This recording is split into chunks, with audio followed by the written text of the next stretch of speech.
This exhibition hosted by the Bahrain National Museum is an exhibition that showcases the rich diversity of our oceans by photographer Prince Hussein Aga Khan. It is an opportunity for our public to engage with these photographs that showcase endangered species, and is an opportunity for schools to educate the students as to the importance of our marine life and the threats that are facing these ecosystems, such as pollution and climate change. We believe the oceans are a shared common good to the planet, to the people, and it is our duty to elevate the public awareness associated with this important natural ecosystem.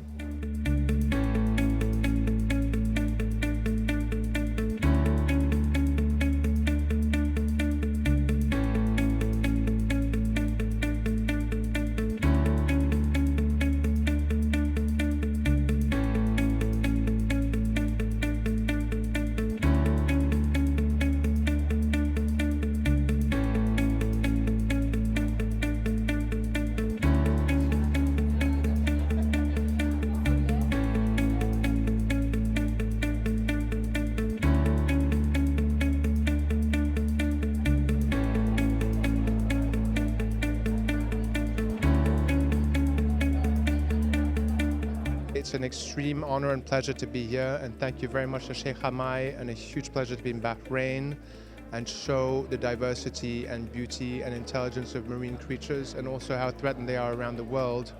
And we are showing 3 countries. We're showing Mexico and Tonga and Egypt, mainly cetaceans, turtles and sharks.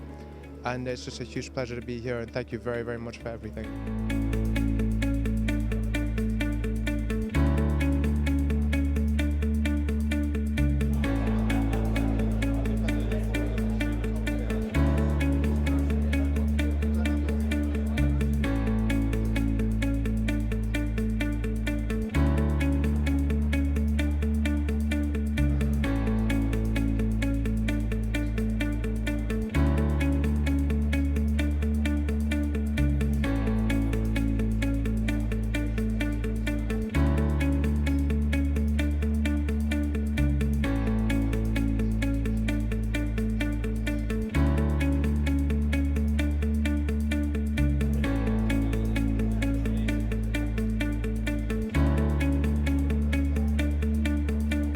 I'm Italian, but living in Egypt is the first time to come in Bahrain.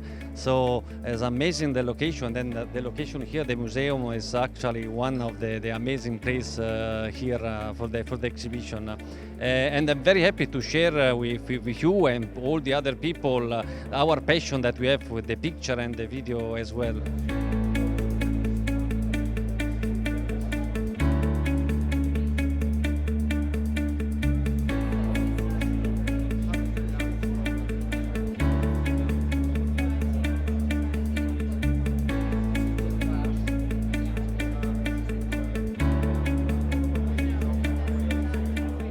In English, Bahrain means 2 seas. I think it's very appropriate that this exhibit focuses on the nature, the wildlife all around us. And you know, we all have to do more to protect this beautiful environment that we have here. And I believe that this exhibition will very much remind people of the natural beauty around them and will allow us to take more steps to protect this gift from God.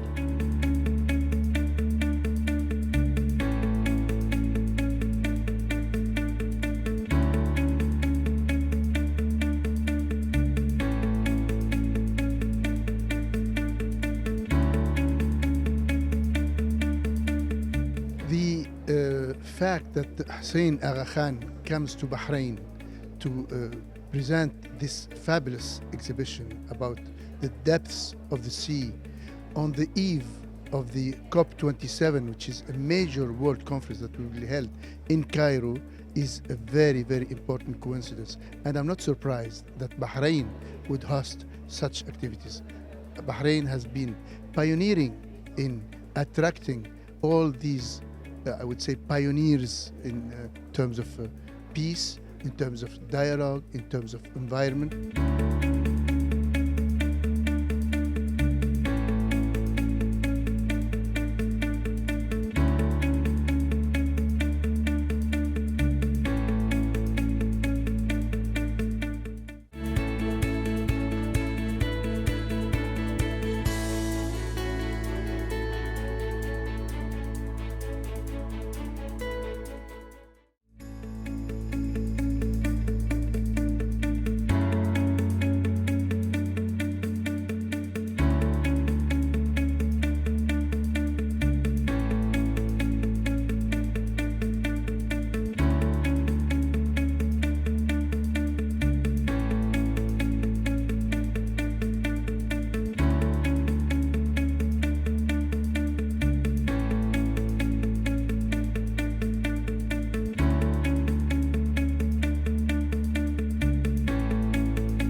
fell in love with David Attenborough and Jacques Cousteau's documentaries.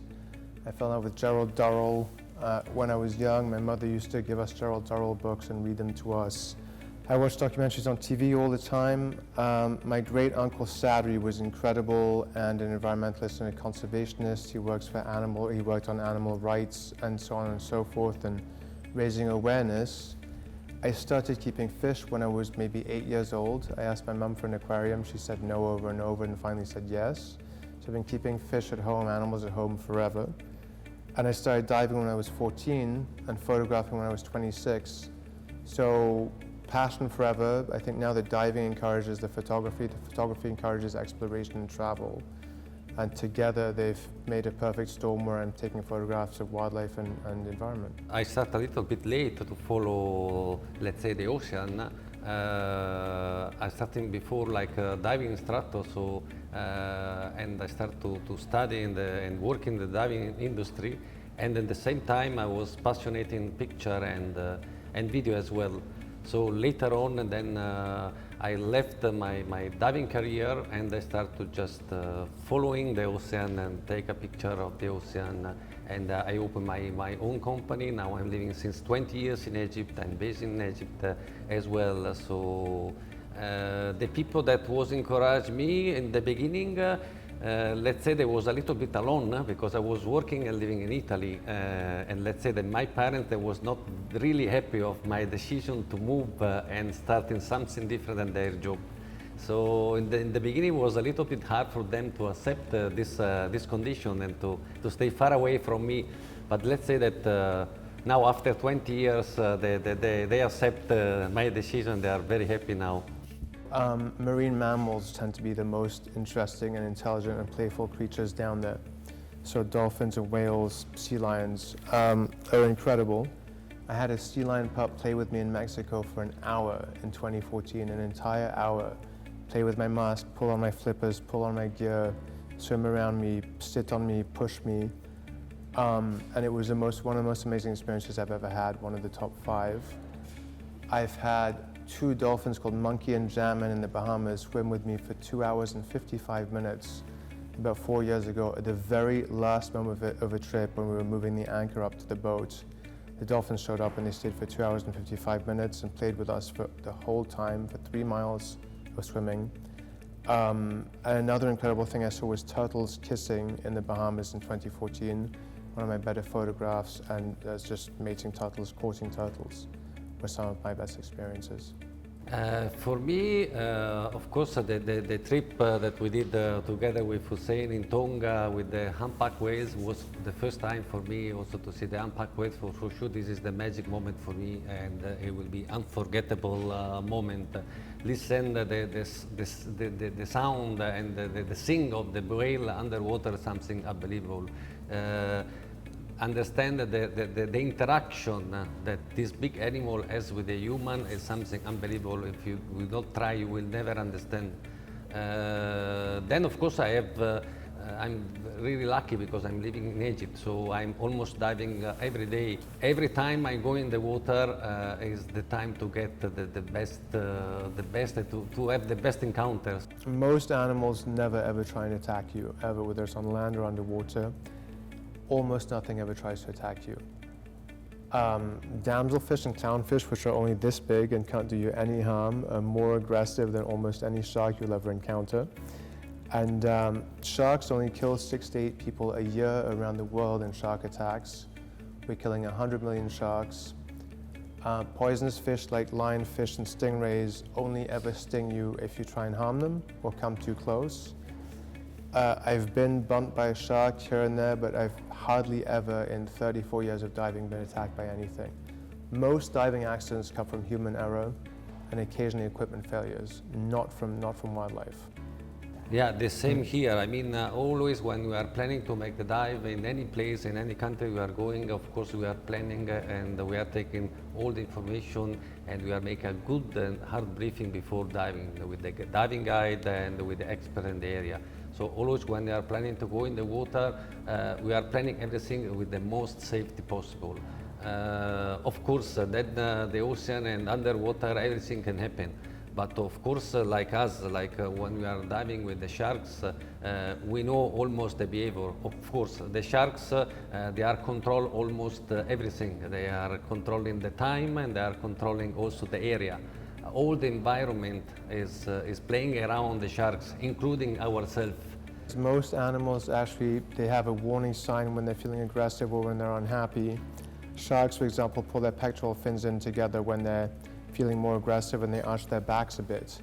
So whilst they hardly ever attack anyone, you can sometimes read animal behavior, and most animals do show you when they're unhappy.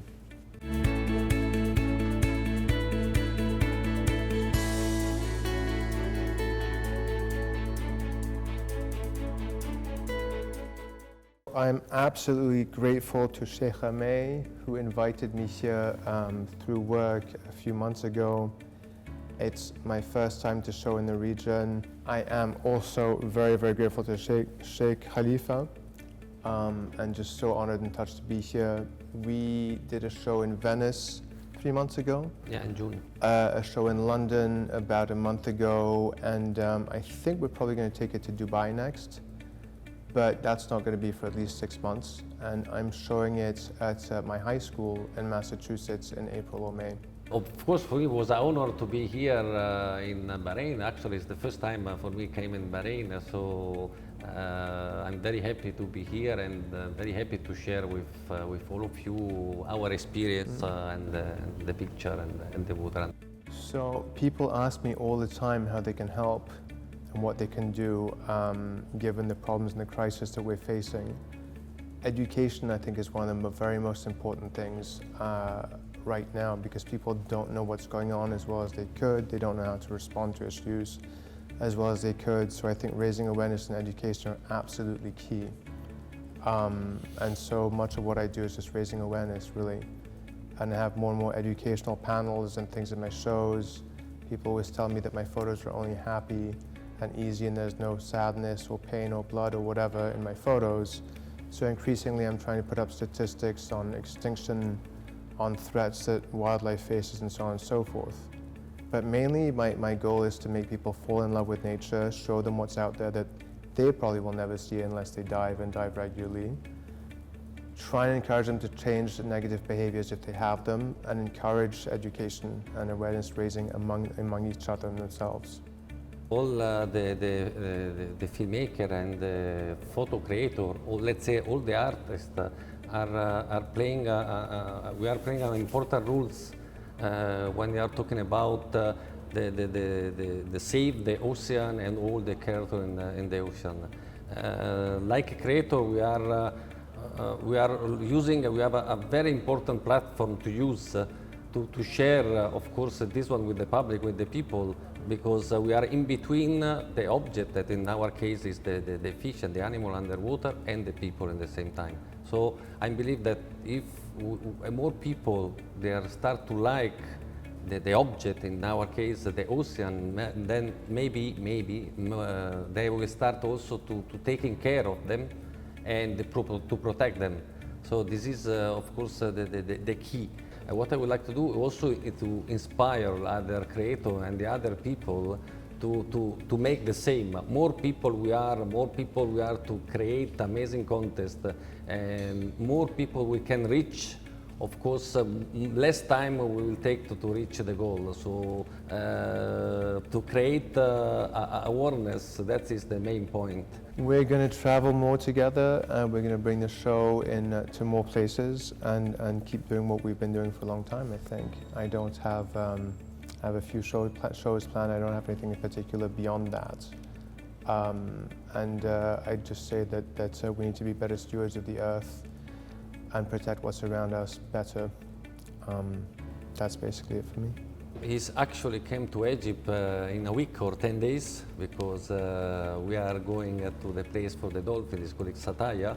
So we are planning to spend now 3 weeks together and exploring the area of Sataya with the dolphin. So start also to take a new picture and new videos about the spinner dolphin in Egypt.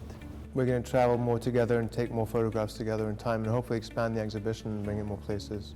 I always say that there's hundreds of millions of sharks being killed every year. 6 out of 7 sea turtle species are endangered.